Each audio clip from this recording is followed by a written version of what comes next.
सहना भवतु सहनौ भुनक्तु सह वीर्यं करवावहै तेजस्विनावधीतमस्तु मा विद्विषावहै।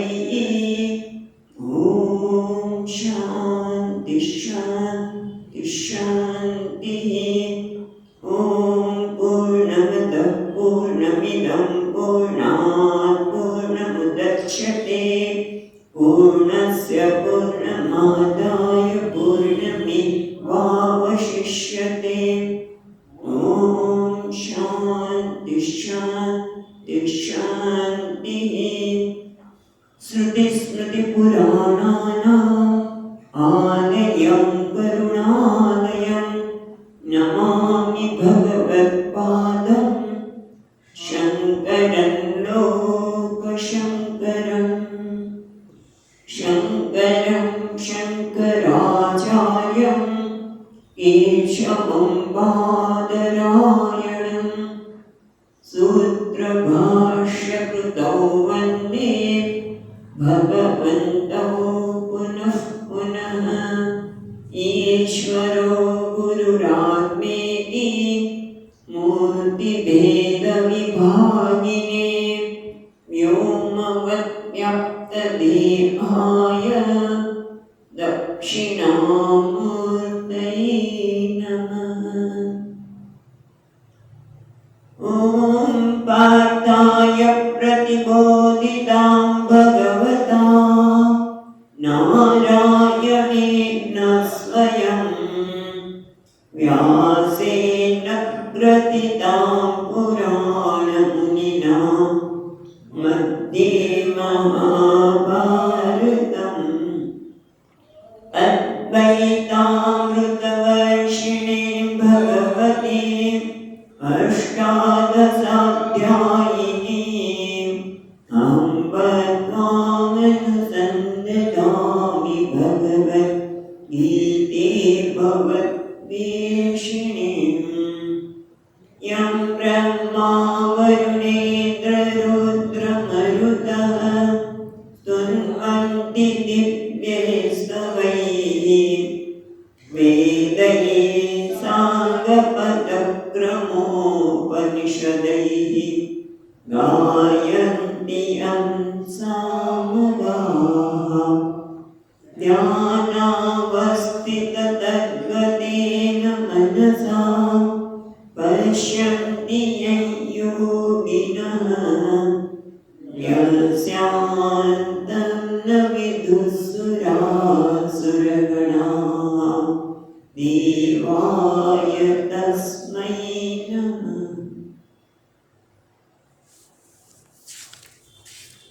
परमात्मा तेरहवां श्लोक थी। अद्वेष्टा सर्वभूतानां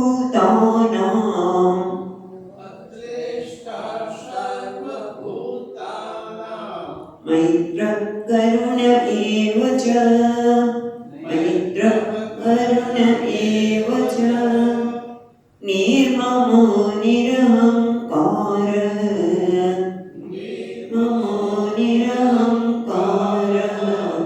समदुःखसुखक्षमी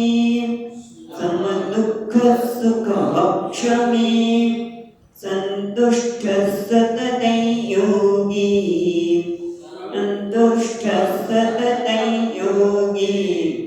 यतात्मा दृढनिश्चयः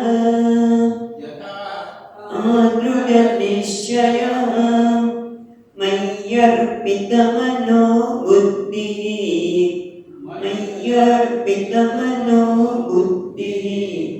यो मद्भक्तः स मे प्रियः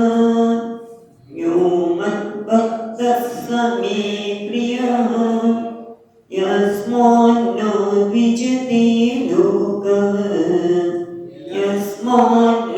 द्विजते लोकः लोकान्नो द्विजते च यः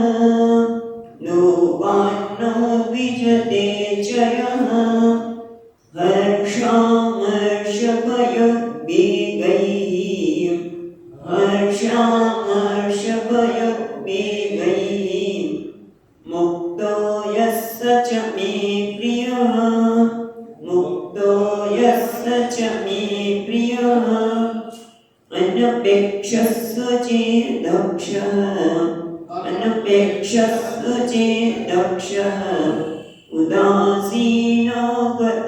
यतः उदासीनो गतव्यतः सर्वारम्भपरित्यागी सर्वारम्भपरित्यागी यो मद्भक्तः स मे प्रियः यो मद्भक्तः स मे प्रियः यो न रुष्यति न द्वेष्टि यो न रुष्यति न द्वेष्टि न शोचति न काङ्क्षति न शोचति न काङ्क्षति शुभाशुभपरित्यागी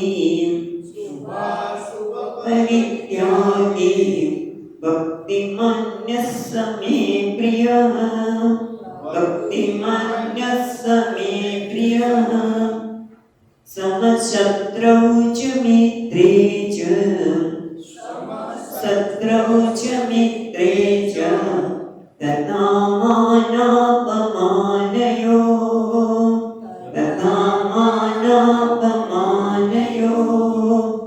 शीतोष्ण सुखदुःखेषु शीतोष्ण सुखदुःखेषु समसङ्गविवर्जितः समसङ्गविवर्जितः तुल्यनिन्दास्तुतिर्मौनी तुल्यनिन्दास्तुतिर्मौनी सन्तुष्टो येन केनचित् सन्तुष्टो येन केनचित् अनिकेतस्थिरमतिः अनिकेतस्थिरमतिः भक्तिमान् मे प्रियो नरः भक्तिमान् मे प्रियो नरः આપણે જોઈ રહ્યા છીએ એ પ્રમાણે 18 અને 19માં શ્લોકની ચર્ચા કરતા હતા એમાં ભગવાન 19માં શ્લોકમાં આ વાક્ય પૂરું કરે છે કે ભક્તિમાન મે પ્રિયો નરઃ આવો જે ભક્તિમાન વ્યક્તિ છે નર એટલે વ્યક્તિ મનુષ્ય એ મને બહુ જ પ્રિય છે મે પ્રિય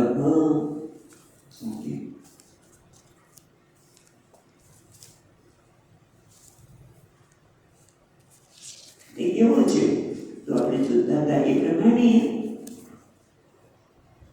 સમઃ 18મા શ્લોકમાં કહ્યું કે સમઃ શત્રૌ ચ મિત્રે ચ એ સમાન બુદ્ધિ છે એની બુદ્ધિ સમાન છે બુદ્ધિ વસ્તુમાં સમાન કેવી રીતે રહી શકે સ્વામી સમજાવે કે શત્રુ અને મિત્ર માન અને અપમાન એ દરેક વસ્તુ જુદી જુદી છે મને કોઈ દુઃખ પહોંચાડે મારા અહંકારને ભોગો પહોંચાડે એવું શબ્દ વાપરી શકીએ અહંકારને આપણા પર અસર કરે એટલે આપણા માટે બની જાય શત્રુ જે મારા વિષાદને દૂર કરે મને મદદરૂપ થાય એ મારા માટે મિત્ર છે આખી ઘટના જુદી છે તો એમાં સમ કેવી રીતે રહી શકાય એ સમય એટલે કે બુદ્ધિની સમતા બુદ્ધિમાં શત્રુ કે મિત્ર એવો પ્રત્યય એના મનમાં જન્મતો નથી બરાબર છે એમ કેમ કારણ કે ભક્તિમાન એ વ્યક્તિ કહ્યું છે ભક્તિમાન એટલે ભક્ત છે તો જે સ્વામીજી મહારાજ સમજાવે કે આપણે વ્યવહાર તો કરવાનો જ છે વ્યવહાર કરીએ ત્યારે આપણે ક્યારેક પિતા બની જઈએ કોઈક વખત આપણે પુત્ર બની જઈએ કોઈ વખત સાહેબ બની જઈએ કોઈ વખત મિત્ર બની જઈએ એટલે દરેક વખતે હું જુદું જુદું વ્યવહાર કરું છું ક્યારેક પિતા તરીકે વ્યવહાર મારો જુદો હોય પણ પુત્ર તરીકે પાછો વ્યવહાર જુદો હોય છે એટલે પણ આ વ્યક્તિ છે એ જાણે છે કે બધા વ્યવહાર છે સાપેક્ષ છે મારું નિરપેક્ષ હંમેશાનો વ્યવહાર આપણે ચર્ચા કરી છે પહેલા પણ કે હંમેશાનો વ્યવહાર કરે છે ભક્ત હું ભક્ત છું અને ભગવાનનો કોનો ભક્ત છું ભગવાનનો બીજા કોઈનો નહીં પૈસાનો પણ ભક્ત બની શકે માણસ હું ભગવાનનો ભક્ત છું કારણ કે ભક્ત તો બદલાય પૈસાનો ભક્ત પણ બદલાઈ જાય કોઈ પૈસાનો ભક્ત પછી પુત્રનો ભક્ત એ પણ આ શું છે? હું ભક્ત પહેલા છું, ભક્ત પુત્ર વ્યવહાર કરે છે. જ્યારે હું મારા પિતાની સાથે વ્યવહાર કરું છું ત્યારે પેલી વ્યક્તિને ખબર છે કે આ ભક્ત પુત્ર વ્યવહાર કરેલો છે, વ્યવહાર કરી રહ્યો છે. ભક્ત પુત્ર વ્યવહાર કરી રહ્યો છે એટલે ભક્ત પિતા, ભક્ત અધિકારી, ભક્ત માતા, ભક્ત પુત્રી કે પુત્ર, એટલે એને ભક્ત પહેલા અને પછી વ્યવહાર છે. એટલે ભક્તિમાન છે એના કારણે એનામાં શત્રુ કે મિત્ર બુદ્ધિ ઉત્પન્ન થતી નથી. એ બહુ મોટી વાત છે. આ સરળ નથી, આ બધું એના માટે સહજ છે. યોગ વશિષ્ઠમાં એક સુંદર વાર્તા આવે છે. ઈક્ષ્વાકુ વંશ, જેના નામથી પડેલો કયા ભગવાન રામનો જ વંશ છે. એ ઈક્ષ્વાકુ રાજા ભગવાનના પરમ ભક્ત હતા. દરેક વસ્તુમાં જેમ ગોપીઓ ભમરાને જોવે તો ભગવાન યાદ આવે, મેઘશ્યામને જોવે તો ભગવાન યાદ આવે, એ રીતે આ રાજાને પણ ભગવાન બહુ જ પ્રિય.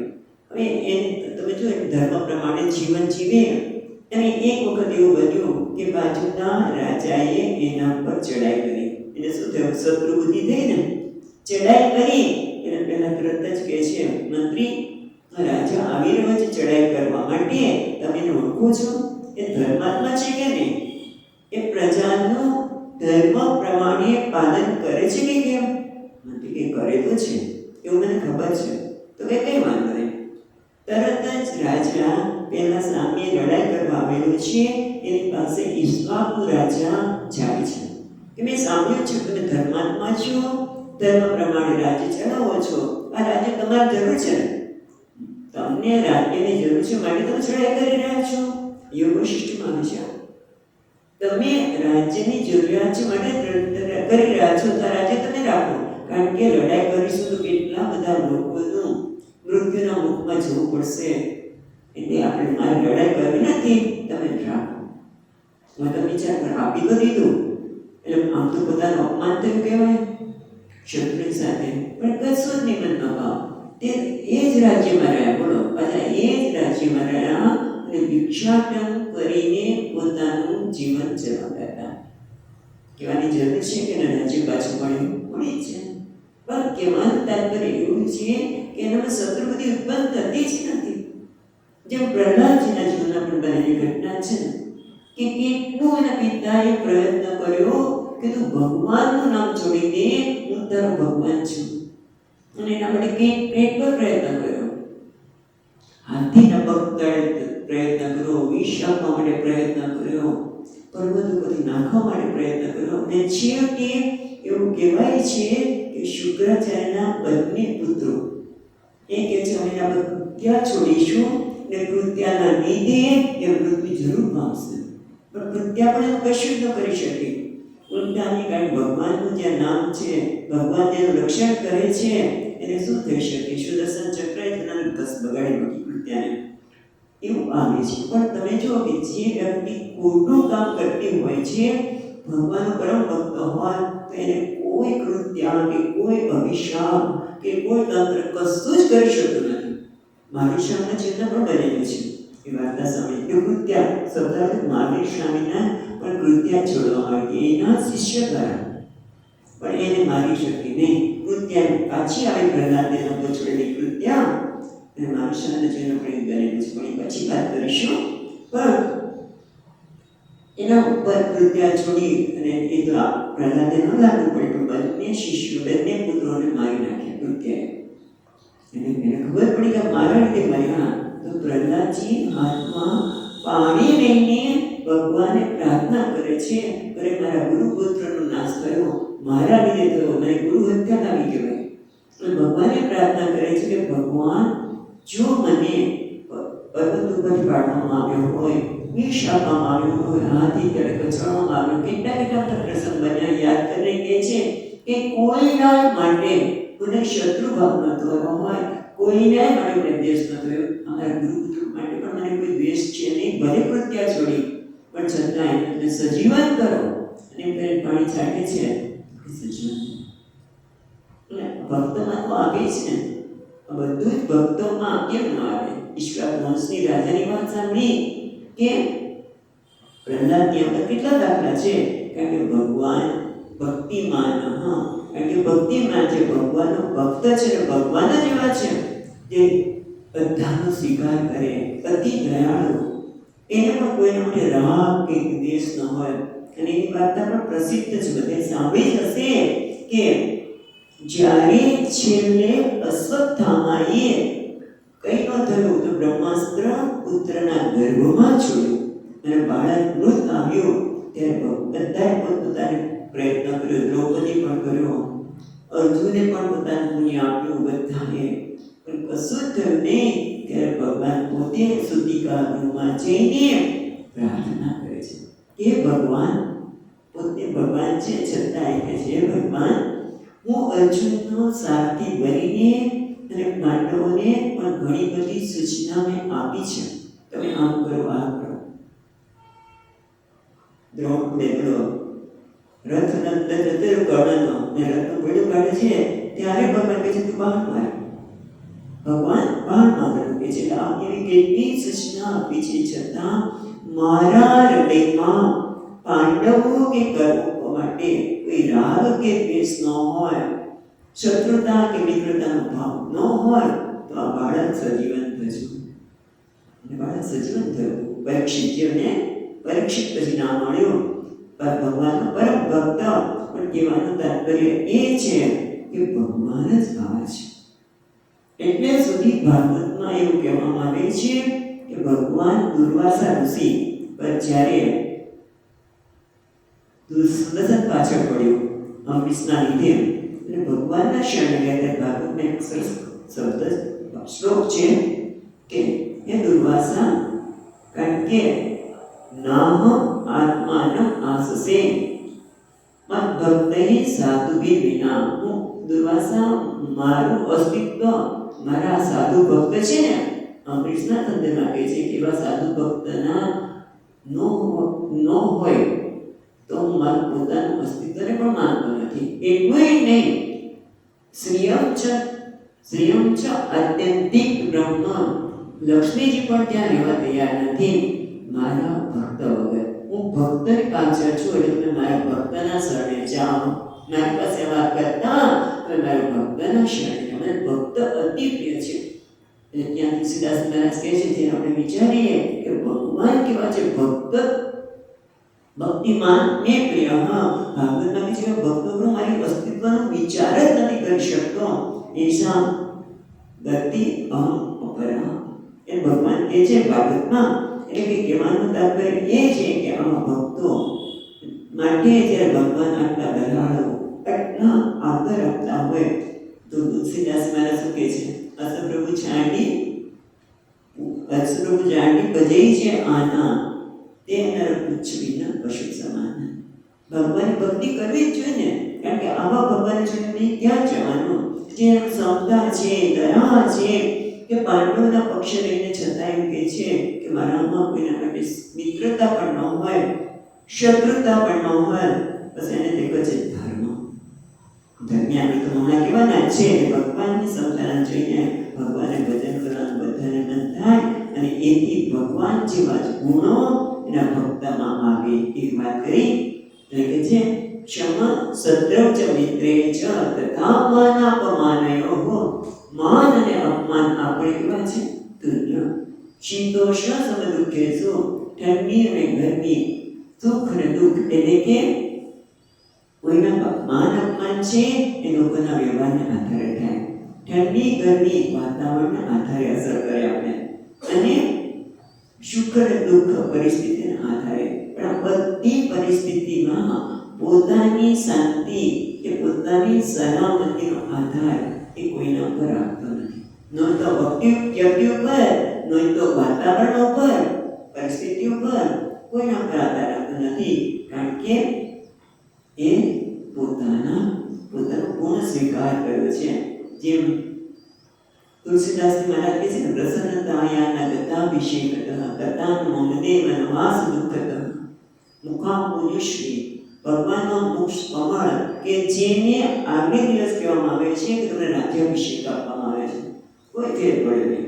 બે દિવસ સવાર કે તમારે વનમાં જવાનું છે, પ્રસન્નતામાં કોઈ ફેર પડ્યો નથી. એટલે આ ભક્ત એવો છે કે એની પ્રસન્નતાનો આધાર માન અપમાન એટલે વ્યક્તિના વ્યવહાર પર, પરિસ્થિતિ કે વાતાવરણ પર છે. બસ મહત્વનું એ છે કે માન આપણે આપે હું તરત ગમે. કેમ માન આપણે ગમે છે? મને એમ લાગે છે કે મારો સ્વીકાર થયો.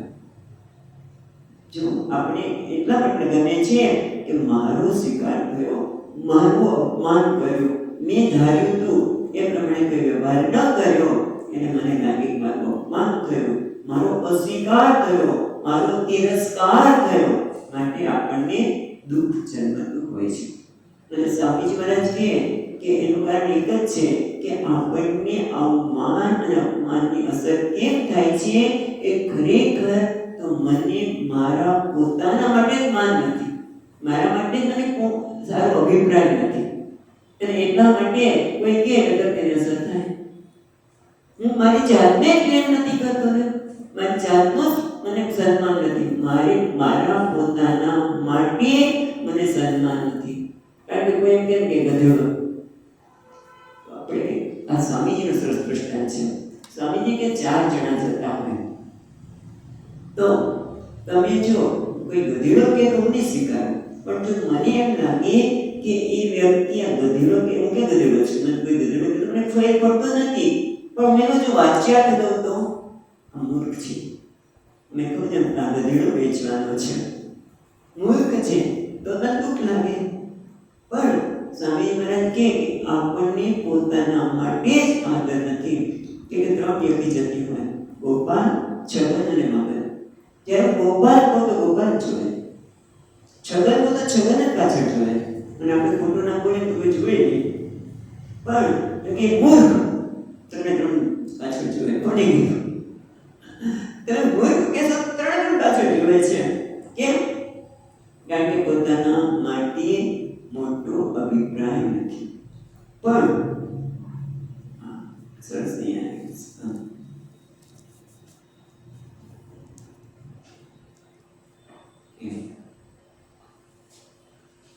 એટલે ટૂંકમાં એ વ્યક્તિ આપણા માટે અભિપ્રાય નથી, પણ એને તો પોતાના માટે સન્માન છે. પોતે કોણ છે એની સ્પષ્ટ એની ખ્યાલ છે. પોતે કોણ છે?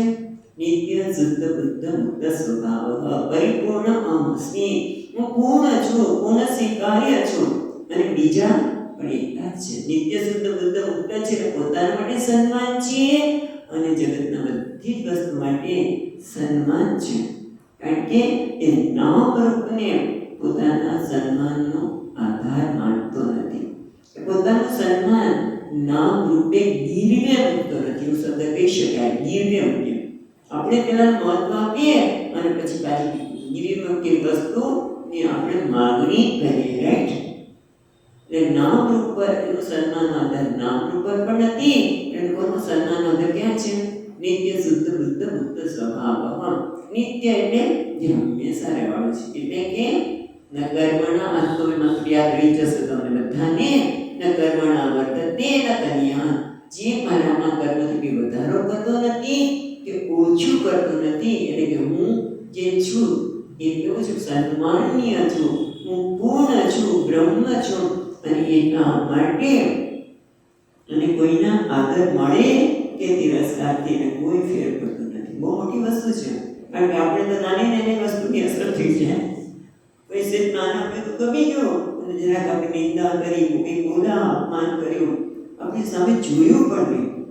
એટલું નહીં, જોવાની તો જવા દો કે તમે જોજો કે કોઈ વ્યક્તિ જેના માટે થોડો પૂજ્ય ભાવ પણ છે, અથવા તો કોઈ પણ વ્યક્તિ ક્યારેક મારા માટે સારું બોલે ને તો પછી મને વારંવાર એની પાસેથી સારું બોલે મારા માટે એવું લાગે. જો બરાબર ન બોલે બીજી વાર ન કે મારા માટે, તો મને તે કરો છો મારા માટે માન નથી.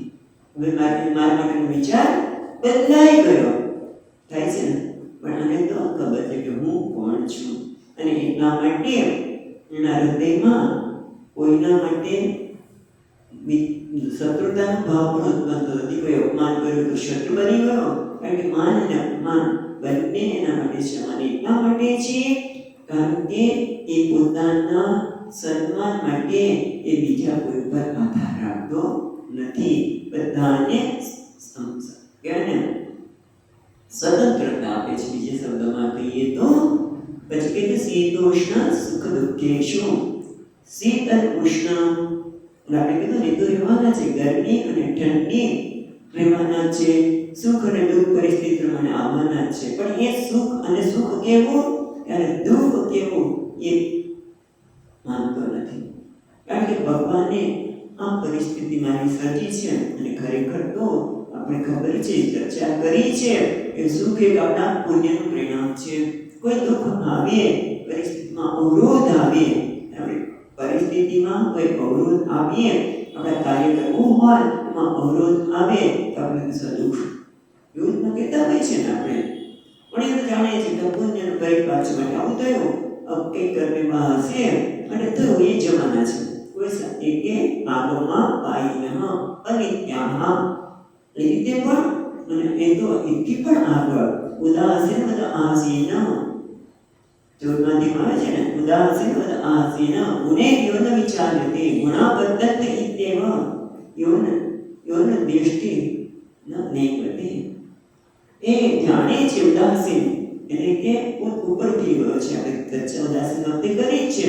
એ જાણે છે કે બધો જ વ્યવહાર ગુણો થઈ રહ્યો છે. ગુણા ગુણેશુ વર્તન્તે અને એટલા માટે ના એકતે બધે જમીનમાં જરાય પણ થતો નથી કે એકદમ આનંદમાં પ્રાણ જતો નથી. ઠંડી હોય કે ગરમી હોય, ઠંડી છે પણ શરીરના ધર્મ છે, ગરમી પણ શરીરને લાગે છે, એનાથી મને કંઈ થતું નથી. ટૂંકમાં એ ઉપાધિ સાથે પોતાની જાતને ઓળખતો નથી. કોની સાથે ઓળખાવે છે પોતાને? નિત્ય શુદ્ધ બુદ્ધ પોતે છે, પોતાનું સ્વરૂપ છે. એના લીધે ગુણે એનાથી વિચલિત થતો નથી. ઠંડી અને ગરમી હોય કે સુખ અને દુઃખ હોય. એટલું જ નહીં, સમસંગ વિવર્જિત. સમસંગ વિવર્જિત એટલે કે છે ચેતન અચેતન સર્વ વિષય શોભના અધ્યાસ રહિત એટલે કે સર્વથા હર્ષ વિષાદ શૂન્ય. સમસંગ વિવર્જિત ને હંમેશા હર્ષ અને વિષાદથી શૂન્ય છે. કેમ? કારણ કે એક ચેતન હોય કે અચેતન હોય. ચેતન એટલે મનુષ્ય વગેરે, અચેતન જળ પદાર્થો એ કોઈના ઉપર શોભના અભ્યાસ રમણીયતાનો અભ્યાસ કરતો નથી. રમણીયતા આ રમણીય છે, અમને સુખ આપી દેશે, અમને સલામતી આપી દેશે, એ અથવા તો અરમણીયતા એવું પણ કહી શકાય. અશોભના અભ્યાસ આ બરોબર નથી, આવું છે એવું કશું જ અભ્યાસ એ કરતો નથી. એટલે કે સમસંગ વિવર્જિત એ સંગ એટલે આસક્તિનો અભાવ, રાગનો અભાવ. કેમ? કારણ કે શોભના અભ્યાસનો અભાવ. એ રમણીયતાનો અભ્યાસ જ નથી કરતો. કોના ઉપર? ચેતન કે અચેતન ઉપર એ અભ્યાસ જ કરતો નથી. કારણ કે કેમ અભ્યાસ નથી કરતો? કારણ કે જે છે બધું બરોબર છે, આ બધું પરમાત્મા છે અને બધું સ્થાને છે. માટે કોઈના પર રમણીયતાનો કે અરમણીયતાનો એ અધ્યારોપ કરતો નથી. માટે કે છે સમસંગ વિવર્જિત. અને સ્વામીજી અમારા કે લોકો એ વસ્તુના સંદર્ભમાં ભાવાત્મક લાગણીની સ્વતંત્રતા અનુભવતું નથી. પોતાની સ્વતંત્રતા લોકો ઉપર દિવ્ય મુક્ત નથી. એનું નામ શોભના અધ્યાસમાંથી મુક્તિ. પછી 19મા શ્લોકમાં કહે છે તુલ્ય નિંદા સ્તુતિ મૌની સંતુષ્ટો એન કેનચિત અનિકેત સ્થિરમતિઃ ભક્તિમાન મે પ્રિયો નરઃ. ભગવાન કહે છે તુલ્ય નિંદા સ્તુતિ. સ્તુતિ અને નિંદા એના માટે તુલ્ય છે. એ મૌની છે. સંતુષ્ટ એન કેનચિત જે કંઈ મળે છે એના માટે સંતોષ છે. અનિકેત જે નિકેત ઘર પ્રગલ્ભ છે.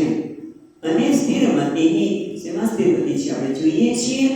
એવા ભક્તિમાન જે નર છે એટલે કે વ્યક્તિ, નર એટલે પુરુષ કે સ્ત્રી એવો શબ્દ નહીં વાપરીએ, પણ જે વ્યક્તિ છે એ મને પ્રિય છે, જે ભક્તિમાન છે એ. તો હવે વિચાર કરીએ નિંદા સ્તુતિ અને આપણે ખબર છે તુલ્ય નિંદા એટલે જે મારામાં રહેલા દોષનું મારી મર્યાદાને ખુલ્લી પાડે મને ના ગમે એનું નામ નિંદા. નિંદા એટલે શું કે કોઈ મર્યાદા ખુલ્લી કરવી, કોઈના વિશ્વના દોષને ખુલ્લા પાડવા એનું નામ નિંદા. અને સ્તુતિ એટલે કોઈના ગુણને ઉજાગર કરવા. અને ઘણી વખત તો એવું પણ બને કે આપણા મર્યાદા ન હોય, આપણા દોષ ન હોય તો લોકો ખોટી વાતો ફેલાવી પણ શકે. એનું નામ પણ નિંદા થઈ ને, એનું નામ નિંદા. અને સ્તુતિ તમારા ગુણની તમારી પ્રશંસા કરે. આ બંને જે વ્યવહાર છે એ તો લોકો કરવાના જ છે. જે તમારી સ્તુતિ કરે છે એ ક્યારે નિંદા કરશે, જે તમારી નિંદા કરે છે ત્યારે સ્તુતિ કરવાના. આપણે વ્યવહારનું નથી વાત કરતા ત્યારે બધું બીજું ચાલતું એ નહીં. ભક્તની વાત છે કે તમે જો કે આ તો ચાલવાનું જ છે. આ જગતમાં આવું જ બનાવેલું ભગવાને. એટલે આ બધાની અંદર નિંદા અને સ્તુતિ તો સતત ચાલવાની છે, પણ એ જગતને પૂર્ણ સ્વતંત્રતા આપે છે. હમણાં વાત કરીએ શંકર વિવર્જિત, એમાં વાત કરી એ પ્રમાણે એ તુલ્ય નિંદા સ્તુતિ, નિંદા અને સ્તુતિ તો રહેવાના છે, કારણ કે દરેક એકની અંદર મર્યાદા પણ છે અને ગુણ પણ છે. અને એટલે લોકો તમારા દોષનું પણ વર્ણન કરે અથવા તો તમારા ગુણનું પણ વર્ણન કરે, ભલે ને કરે. લોકોને સ્વતંત્રતા, પૂર્ણ સ્વતંત્રતા. સ્વામી મહારાજ કે લોકોને સ્વતંત્રતા આપે છે. લોકો જે કંઈ વ્યવહાર કરે છે એ કોઈ પણ પ્રકારની એને સ્વતંત્રતા આપે છે. એટલે કે શું કે કોઈ પ્રકારની માંગણી કરતો નથી કે લોકોએ મારા વિશે આમ કેવું જોઈએ, આમ ન કેવું જોઈએ. કોઈ પણ પ્રકારની માંગ નથી. એટલે માન કે અપમાન, નિંદા કે સ્તુતિથી રહિત છે. કીધું ને, માંગ એટલે કોઈ પ્રકારની માંગણી જ નથી. કયા પ્રકારની માંગણી? બે હોય છે આપણે. અપ્રગટ માંગણી, આપણે બોલીએ નહીં પણ અંદરથી માંગ હોય, એનું નામ છે માન. બરાબર? અપ્રગટ જે પ્રત્યે કરે નહીં એને કેટલાક લોકો માંગણી કરે, મને આમ આપો, મને આમ કરો, એનું નામ અભિમાન. માન અને અભિમાનથી રહિત છે. એટલા માટે એ સ્તુતિ અને નિંદાથી પણ રહિત છે, કારણ કે ઈશ્વરમાં શ્રદ્ધા છે. અને એટલું જ નહીં, તમે કહો છો નિંદા અને સ્તુતિના માટે મહાત્મા બહુ કે કોઈ નિંદા કરે ને તો સમજો કે આપણું પાપ ગયું. કોઈ આપણી નિંદા કરે, મર્યાદાને ખોલી પાડે તો આપણું પાપ ગયું. અને કોઈ આપણી સ્તુતિ કરે તો પુણ્ય પણ ગયું. એટલે પુણ્ય પણ લઈ જાય. એને આપણે નિંદા થાય તો ચાલો જે નિંદા કરે ને જે કરી, ભગવાનનું કલ્યાણ કરજો. કેમ કે મારું કલ્યાણ કરવામાં એને મને ફાયદો આપે. હું આ શરીરની હું નિંદા કરું છું, મારી શરીરની નિંદા તો બધાય કરે. અને નિંદા કરીને એને મારા પાપ પણ લઈ લીધા અને મારું કલ્યાણ કર્યું. આવું કોણ કરે કે આપણે પાપને સામેથી? એટલે એ તો ખરેખર પૂજનીય છે, એનું કલ્યાણ થવું. આમ તો આપણે વાત કરી હતી કે નિંદા કરીએ એમ કેવી ગતિ થાય, પણ ભગવાન એની ગતિ ન આપતો, કારણ કે મારું કલ્યાણ કરવા માટે મારી નિંદા કરી છે, માટે એનું પણ કલ્યાણ થાવ. નિંદા કરી એનું અને સ્તુતિ કરે એનું બધાનું કલ્યાણ માંગે છે, કારણ કે એને કોઈ માગણી નથી. એટલા માટે કે ઈશ્વરમાં પૂર્ણ શ્રદ્ધા છે, ભગવાનની નિયતિમાં શ્રદ્ધા છે, ભગવાનની નિયતિમાં શ્રદ્ધા છે. અને એટલા માટે શંકરાચાર્ય ત્યાં સાધન પંચકમાં જનકૃપા નિષ્ઠુરે મૃત્સુચ્યતામ, એટલે લોકો આપણી પર કૃપા કરે કે અવગણના કરે એને માટે ઉદાસીન બની જાઓ. લોકો આપણી સ્તુતિ કરે કે નિંદા કરે એના માટે એમાં પડ્યા વગર તું તારી સાધના કર. નિંદા કરે ત્યારે આપણે માનીએ કે આપણે પાપ લઈએ છીએ, સ્તુતિ કરે તો આપણા પુણ્ય પણ જાય છે. પણ એને તુલ્ય નિંદા સ્તુતિ કેમ લાગે છે? કારણ કે એ પોતાને આ ઉપાધિ સાથે ઓળખાતો નથી. ઉપાધિમાં મર્યાદા પણ છે અને ગુણ પણ છે, પણ પોતાની જાતને ઉપાધિ સાથે ઓળખાતો નથી, પણ કોની સાથે ઓળખાવે છે? પરમાત્મા તત્વ સાથે. એટલે આપણે તુલ્ય નિંદા સ્તુતિ. પછી મૌની એટલે કોણ? તો કે છે સરસ કે છે મૌની. શંકરાચાર્ય કહે છે મૌન મૌન એટલે વાક સંયત, જેને વાણી ઉપર સંયમ છે. મૌની એટલે જેને વાણી પર સંયમ છે. એટલે કે વાણી પર સંયમ ક્યારે હોય? જ્યારે મન ઉપર સંયમ હોય ત્યારે. મન ઉપર સંયમ ક્યારે હોય? કે મનને કોઈ પરિસ્થિતિ કે વ્યક્તિના વ્યવહાર માટે કોઈ ફરિયાદ ન હોય. અંદર ગળગળાટ ચાલતો જ હોય, વાક્ય બોલે નહીં કંઈ, પણ અંદર જેમ કંઈ ગભરાટ, કંઈક ગળગળાટ ચાલતો જ હોય. ને ઘણા લોકો જોયા છે બાકી એટલા સાંભળ્યું, પણ જરાક કંઈક ઊંચું નીચું થાય, જરાક સમયમાં ફેરફાર થાય ને મેં જોયા છે તે કોઈ તરત અંદર કચવાટ અંદર ચાલુ શરૂ થઈ જાય. કચવાટથી રહી. મૌની એટલે જેના મનમાં કોઈ કચવાટ નથી, બડબડાટ નથી, કંઈ ગડગડાટ નથી, એનું નામ છે મૌની. એટલે કે સંયત વાક, એની વાણીમાં સંયમ છે, કારણ કે મન ઉપર પણ પ્રભુત્વ છે. અથવા તો જ્યારે જેટલું બોલવું પડવું જોઈએ એટલું જ બોલે છે. ઘણા લોકો એટલું બોલ કરે કે સામી વ્યક્તિ થાપી જાય. મૌન એટલે સંયત વાક. બોલવાનું એટલે બોલવાનું, પણ એટલે સંયત વાક. એવું કેમ છે? એ બીજો શબ્દ આવે છે સંયત વાક. પ્રશ્ન કે છે નાનો શરીર યાત્રા નિર્વાહ વ્યાપ વેપાર અપેક્ષિત. પણ શરીરનો વ્યવહાર કરવા માટે તો બોલતું પડે. મૌની એટલે જે બોલતો છે એવો પણ અર્થ છે. એક અર્થ શંકરાચાર્ય મહારાજે સંયત વાક કર્યો, જેની વાણીમાં સંયમ છે. બીજો એટલે મૌની એટલે બોલતો જ નથી, કશું બોલતો નથી. બહુ બધું ક્યારેક લખીને આપતો હતો, ના એવું નહીં. એ કે છે એવું લખીને આપતો નથી, બોલતો જ નથી. ઘણા લોકો એવા આવે છે બોલે જ નહીં. તો કે પછી એનો વ્યવહાર કેવી રીતે ચાલે? વ્યવહાર માટે તો થોડી ઘણી વસ્તુની જરૂર પડે ને. એટલે વાદ વ્યવહારની અપેક્ષિત.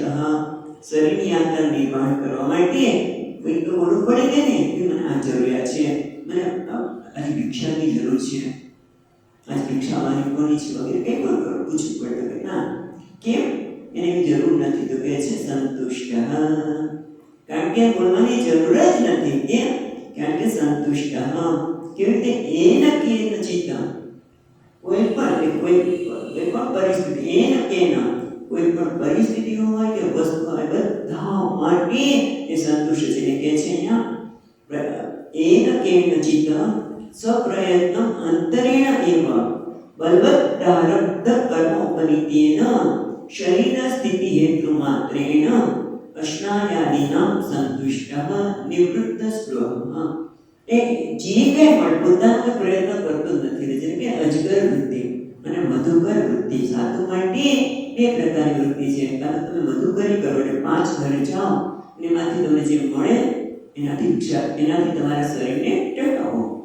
એટલે ઘણી વખત એવું પણ બને કે ભિક્ષા 5 ઘરમાંથી ન મળે, છેલ્લા ઘરમાંથી થોડુંક મળી જાય.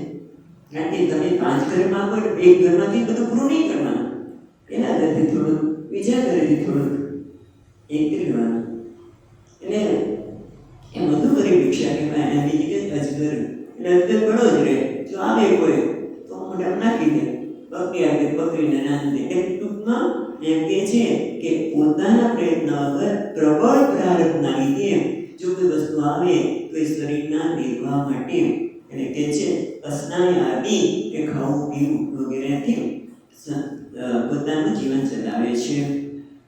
અહીંયા શંકરાચાર્ય મહારાજ એ કહે છે સંતુષ્ટ એટલે એન કેન ચિત્ત શરીર સ્થિતિ માત્ર, શરીરને ચલાવવા માટે જે કંઈ મળે છે એનાથી સંતુષ્ટ છે. એટલે કે છે એન કેન ચિત્ત આચ્છન્ન એન કેન ચિત્ત આચ્છન્ન એન કેન ચિત્ત આશિતઃ યત્ર કચ્છત સાઈ સ્યાદ દેવા બ્રાહ્મણ વિદુઃ. ત્યાં જગ્યાએ કહે છે શ્રી શંકરાચાર્ય મહારાજ ભાષ્યમાં કહે છે કે એને જે કંઈ બોલવા મળે બોલી લે છે. જ્યાં પણ રહેવાનું સુવા મળે તો સૂઈ જાય છે. અને એના કેન ચિત્ત સાઈ, જ્યાં કંઈ રહેવાનું મળે સુવાનું મળે કે નીચે સુવાનું તો નીચે સૂઈ જાય. જે મળે ચાલે કે ખાવા મળે ખાઈ લે છે. તમે જો ભાગવતમાં પણ શુક્રાચાર્ય કેમ યાદ આવ્યા? સુખદેવજી માટે એવું કહેવાય છે કે સુખદેવજી મહારાજ એક ગાય તો હોય ને એથી વધુ વિસ્તાર કરતા હતા. અને સંન્યાસી પણ એવું છે કે વધારે વખત ક્યાંય 3 દિવસ કે વધારે રહે નહીં, આગળ જતા રહે. જે મળે ત્યારે 3 દિવસમાં જે મળે જે ખાઈ લે. આપણે તો ખુલ્લા પગે ચાલીવાનું હોય કે ખુલ્લા પગે સુવા નીચે સુઈ જવાના હોય તો શરદી થઈ જાય, શરીર અકળાઈ જાય.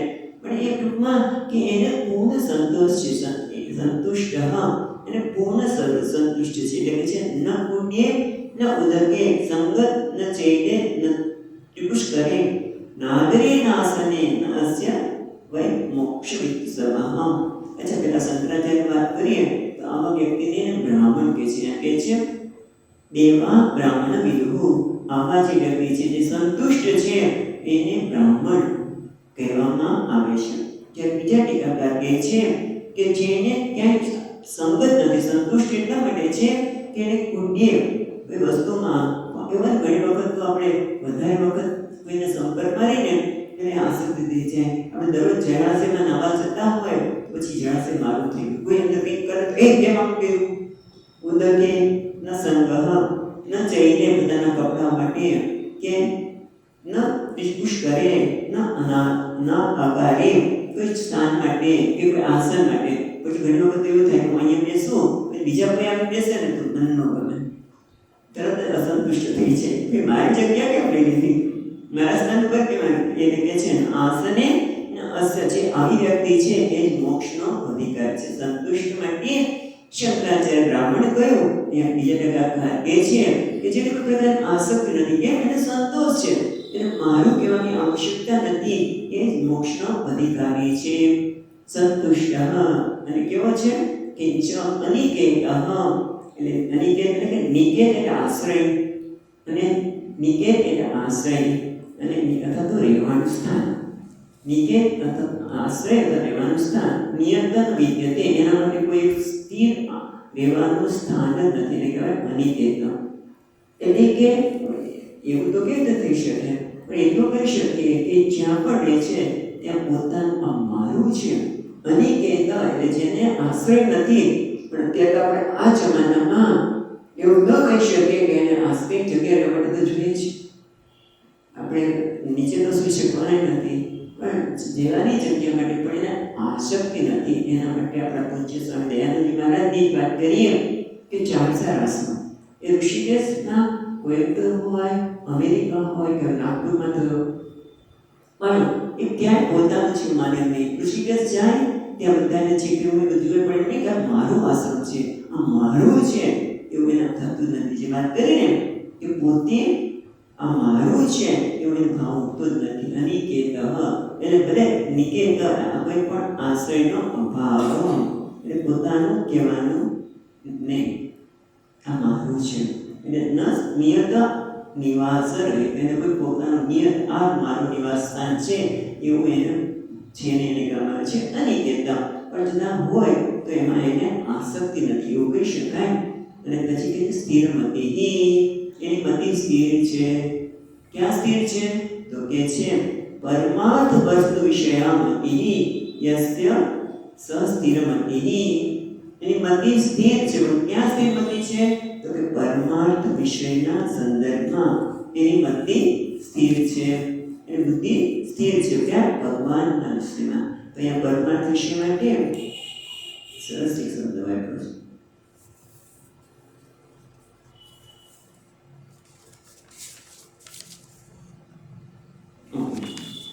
પરમાર્થ એટલે પરમાત્માના સંદર્ભમાં અને ભગવાન માટે એની મતિ સ્થિર છે. ભગવાન કોણ છે, મારું જીવનનું ધ્યેય શું છે, એના માટે પણ સ્થિરમતિ કહી શકાય. તો જ ભગવાન માટે સ્થિરમતિ થઈ શકે ને. પેલા પોતાના જીવન માટે સ્થિરમતિ છે, બુદ્ધિ છે, અને એ રીતે ભગવાન માટે પણ એને સ્થિર છે. મારું જીવનની પરમાર્થ વસ્તુની પ્રાપ્તિ એક છે, એમાંથી એ ચલાયમાન થતો નથી. આપણી બુદ્ધિ કેટલી સરસ ચલાયમાન થાય એટલા બ્રાહ્મણની છે. બ્રહ્મદેવ આ કૂતરું કેમ લઈ જાઓ છો, છે બકરી, કૂતરું કેમ લઈ જાઓ 2 કે 3 વાર, કેમ? બુદ્ધિ બદલાય જાય. ભગવાનના સંદર્ભમાં મારા જીવનની પરમાત્મા જ છે. મને મનુષ્ય જીવન એટલા માટે મળ્યો છે, બીજા કોઈ માટે નહીં. આ કાપા દાવાની કઈ જરૂર જ નથી. મને જે સમયે જે મળશે મને જરૂર છે મારા પરમાત્મા આપવાના છે માટે પરમાત્માની જીવન જરૂરિયાત માટે પણ સ્થિરમતી છે, મારા ધ્યેયના સંદર્ભમાં મને સ્થિરમતી છે અને એટલા માટે ક્યાંય ચડાયમાન થતો નથી. પરમાર્થ વિષય સ્થિર બુદ્ધિ કારણ કે ધ્યેય સ્થિર છે અને એના માટે આવશ્યક જે કાંઈ છે એ મારું ભગવાન આપવાનું છે કારણ કે એને કહ્યું છે યોગક્ષેમ મહામ્ય. પછી મારે ક્યાં ચિંતા કરવાની? એટલા માટે પણ સ્થિરમતી છે. એવા ભક્તિમાન મેં પ્રિય નરહ. આ ભક્તિમાન લોકો છે ભક્ત મને પ્રિય છે. એટલા કર્યા પછી અમે 20મા શ્લોકના પ્રારંભમાં આચાર્ય સરસ કહે છે અશક્ય માનતા આપણે એને ધ્યાનમાં રાખીને જ જે સ્વપદેષ્ઠા સર્વભૂતાનાં इत्यादिना अक्षर उपासकानां निवृत्त सर्वेष्णानां सन्यासीनां परमार्थ ज्ञान निष्ठानां धर्म जातम प्रकांतम उपसंह्रियते. એટલે કહે છે શંકરાચાર્ય મહારાજ હવે પછીનો જે શ્લોક છે એના સંદર્ભમાં કહે છે કે જે 13મા શ્લોકથી શરૂ કર્યું કે અદ્વૈષ્ટા સર્વભૂતાનાં ત્યાંથી શરૂ કરીને અહીંયા સુધી જે વાત કરી જે સંન્યાસી એક સંન્યાસી એટલે સર્વ ત્રણેય નિષ્ઠાનો જેણે ત્યાગ કર્યો છે. એટલે કપડાને સંન્યાસી નથી કહેતા આપણે. કોઈ પણ વ્યક્તિ હોય જેનામાં એષ્ણાનો અભાવ છે, ઈચ્છાનો અભાવ છે, પુત્રેષ્ણા, વિદેશના અને લોકેશના, એ બધા સંન્યાસી છે. એટલે આપણે સંન્યાસી તરત જ કપડા દેખાયા અને એનામાં કંઈ પણ કોઈ એક વ્યક્તિમાં સંન્યાસી નહીં, સંન્યાસી પરંપરા છે પણ કોઈ વ્યક્તિમાં પણ સ્વામી વાત કે કોઈ કશું કરે તો એની તરત નિંદા થાય, પેપરમાં આવે. હા કરો પણ સંન્યાસ આખા સંન્યાસીને નહીં વ્યક્તિને કરો એટલે નિંદા પણ શેના માટે? નિંદા પણ આપણે કંઈક શીખવા માટે, સ્તુતિ પણ એટલા માટે કરીએ છીએ. નિંદા અને સ્તુતિ આપણે એટલા માટે કરીએ છીએ, નિંદા કરીએ કે જેથી આ વસ્તુ યોગ્ય નથી, મારા જન્મમાં એને સ્થાન ન હોવું જોઈએ. અને સ્તુતિ એટલા માટે છે કે આ મારા માટે યોગ્ય છે. પણ આપણે તો નિંદા કરી દઈએ, ઠીક છે ચાલો એ વાત પછી જોઈશું. પણ સંન્યાસી એવા જે સંન્યાસી છે એ જે પરમાર્થ જ્ઞાનમાં નિષ્ઠ છે, અત્યાર સુધીમાં જે 33 લક્ષણો કયા એ જેના માટે સહજ છે એ વ્યક્તિને સંદર્ભને ખ્યાલમાં રાખીને હવે જે સાધક છે એ ભગવાન પ્રશંસા કરે છે. અને આનો અહીંયા ભક્ત જ્ઞાની ભક્ત કહીએ, જ્ઞાની કહીએ એ એનો જે ચર્ચા શરૂ કરી 13મા શ્લોકથી અને આમ જોઈએ તો 7મા અધ્યાયથી શરૂઆત કરે છે. જ્ઞાની તો આત્મે મેં હતા એનો જ વિસ્તાર અહીંયા કર્યો છે. આપણે પહેલા દિવસે જોતા હતા કે આનો 13મા શ્લોકથી ભગવાન એનો જ વિસ્તાર કરે છે. બીજી રીતે જોઈએ તો 7મા અધ્યાયથી 12મા અધ્યાયમાં ભગવાને પોતાનું નિરૂપણ કર્યું. તત્પદનું 1થી 7માં તમનો કર્યો અને હવે તત્પદનો કર્યો. એનો જે ભક્ત છે જે તત્વમસીને વરેલો છે એવા ભક્તની વાત કરે છે. આપણે 20મો શ્લોક જોઈએ. તત્વમસીને વરેલો ભક્ત કેમ છે આપણે જોઈશું. 20મો શ્લોક વાંચીએ છીએ. એતો ધર્મ્યામૃતમિદં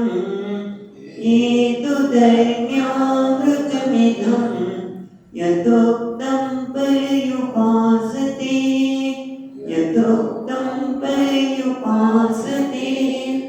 શ્રદ્ધાના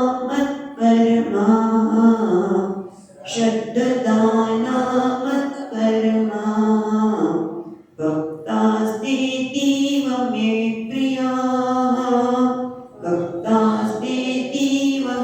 પ્રિયા ભગવાન કહે છે એ તો તું એટલે ખરેખર પર કરી એટલે ખરેખર આપણે તુનો પરંતુ કરતા હોઈએ છીએ અને આગે છે એ એટલે જીવો તું એ ખરેખર ધર્મ્યામૃતમ ઇદમ યથોક્તમ પરુપાસતે. આ ધર્મ્યામૃતમ નો અર્થ આપણે જોઈએ છે ધર્મમય અમૃતને ઇદમ આ જે ધર્મમય અમૃત છે એને યથોક્તમ જે આગળ કહેવામાં આવ્યું પ્રમાણે જે 33 વર્ણક્રમ આવ્યા એને પરિઉપાસતે જે ઉપાસના કરે છે, જે અનુષ્ઠાન કરે છે અને સાથે સાથે કેવા છે શ્રદ્ધાનાઃ જે શ્રદ્ધાયુક્ત છે મત્પરાઃ મત્પરમાઃ મત્પરાની મત્પરમાઃ જે મારે પરાયણ છે જેના જેનું તે હું જ છું ભગવાન કે છે અને કહેવાય છે ભક્તાઃ એ મારા ભક્ત છે એને મારા માટે પ્રેમ છે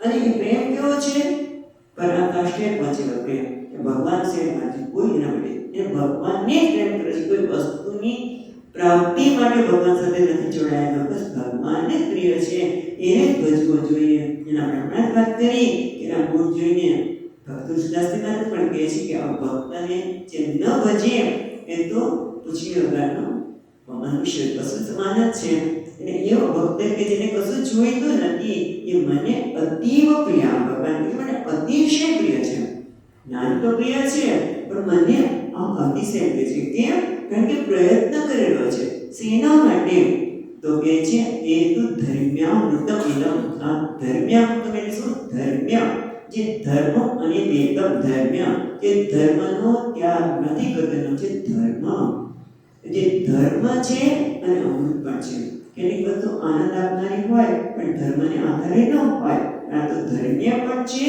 અને અમૃત એટલે ધર્મરૂપ અમૃતમ ધર્મ અને અમૃત બંને છે બંને એટલે ધર્મ્યામૃતમ એટલે જે ધર્મ્ય પણ છે અને અમૃત છે અથવા તો ધર્મરૂપ અમૃતને યથોક્તમ પરિપાસતે એ જે આગળના ભક્તોની વાત કરી એ જે ગુણો એના આપણે સહજ છે એને પ્રયત્નપૂર્વક પોતાના જન્મમાં લાવવા માટે પ્રયત્ન કરે છે સ્તુતિ અને નિંદા એના માટે સમાન છે તો એ પોતે એના માટે પ્રયત્ન કરે છે એટલે આપણે કેટલાક ભક્તોની પણ વાત કરી ગાંધીજીના જન્મ પણ બનેલું છે એકદમ નાની વાત યાદ આવી ગઈ તમને યાદ હોય તો કે ગાંધીજી જ્યારે ટ્રેનમાં જતા હતા ને એક માણસે થૂકતો ત્યારે ગાંધીજી કાપડથી સાફ કરાટ કર્યું ડોલાને મજા પડી થૂક્યા જ કર્યું થૂક્યા જ કર્યું અને પછી તો ગાંધી કશું બોલ્યા નહીં જેવું સ્ટેશન આવ્યું અને ગાંધી નીચે ઉતર્યા ત્યારે હાથ દોરા થયા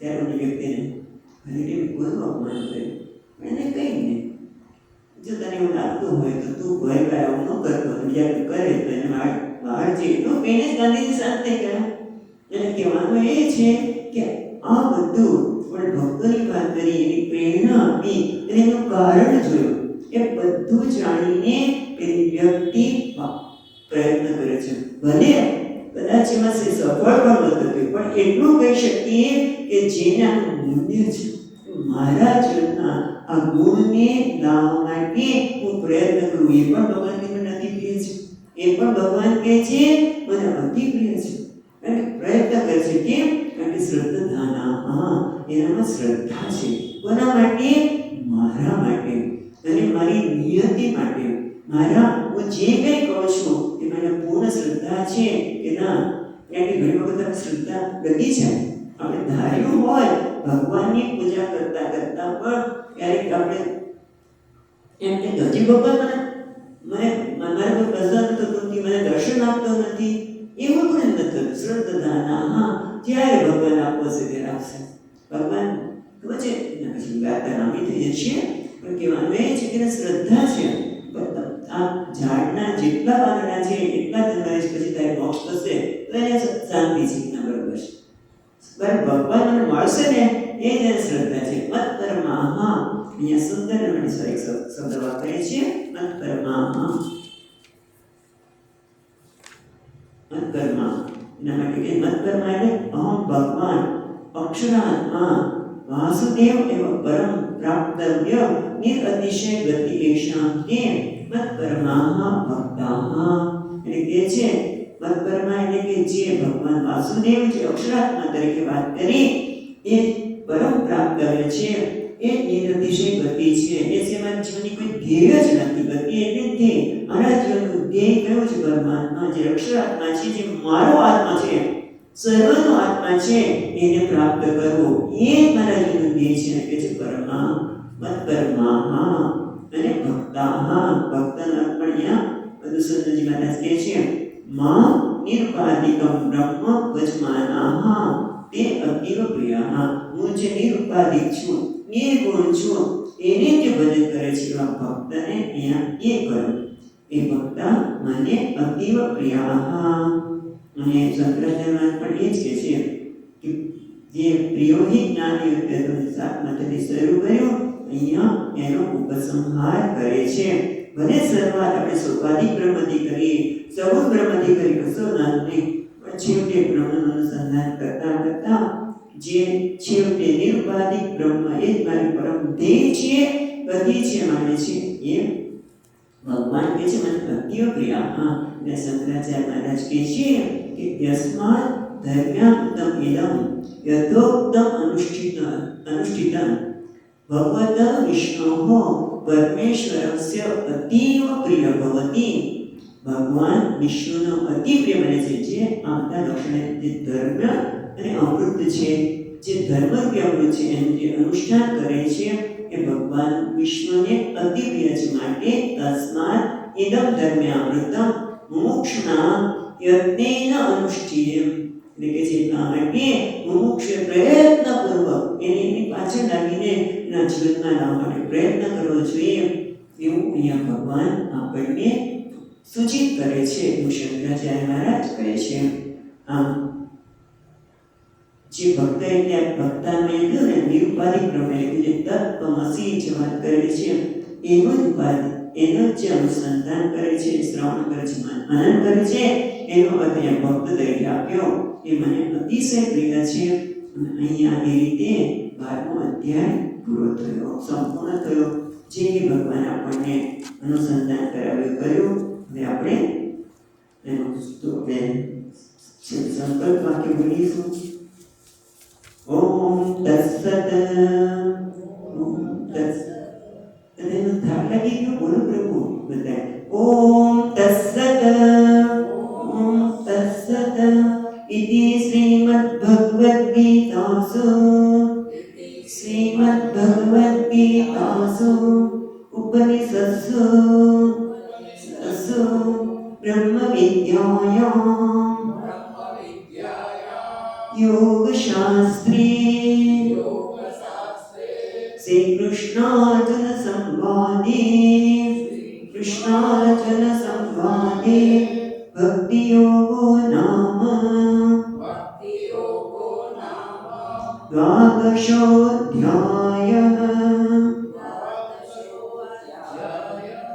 ઓમ તત્સત. જે કંઈ બોલાણું અને સાંભળ્યું બધું પરમાત્મા તમને અર્પણ કરે છે. ઓમ તત્સત. આ પ્રમાણે શ્રીમદ ભગવદ ગીતા રૂપી ઉપનિષદ અને ઉપનિષત્સુ એટલે ઉપનિષદ જે બ્રહ્મ વિદ્યા અને યોગ શાસ્ત્રે એટલે કે એના સાધન યોગનો આપણે કહીએ છીએ બ્રહ્મ વિદ્યાને પ્રાપ્તિનું સાધન એવા જે ગીતાનો શ્રી કૃષ્ણ અને અર્જુનના સંવાદ રૂપ ભક્તિ યોગ, ભક્તિ જેનું નામ છે, જે ભક્તિ જેનો વિષય છે, એવું આ 12મો અધ્યાય યોગનો વિષય કરીએ છીએ આપણે. ભક્તિ જેનો વિષય છે એવો 12મો અધ્યાય અહીંયા સમાપ્ત થયો, પૂર્ણ થયો. સર્વધર્માન પરિત્યજ્ય મામેકં શરણં વ્રજ અહં ત્વા સર્વપાપેભ્યઃ મોક્ષયિષ્યામિ મા શુચઃ. ઓમ પૂર્ણમદઃ પૂર્ણમિદં પૂર્ણાત પૂર્ણમુદચ્યતે પૂર્ણસ્ય પૂર્ણમાદાય પૂર્ણમેવાવશિષ્યતે. ઓમ શાંતિ શાંતિ શાંતિઃ. શંકરં શંકરાચાર્યં કેશવં બાદરાયણં સૂત્રભાષ્યકૃતૌ વંદે ભગવन्तौ પુનઃ પુનઃ. ઈશ્વરો ગુરુરાત્મેતિ મૂર્તિભેદવિભાગિને વ્યોમવદ્વ્યાપ્તદેહાય દક્ષિણામૂર્તયે નમઃ. ઓમ શાંતિ શાંતિ શાંતિઃ.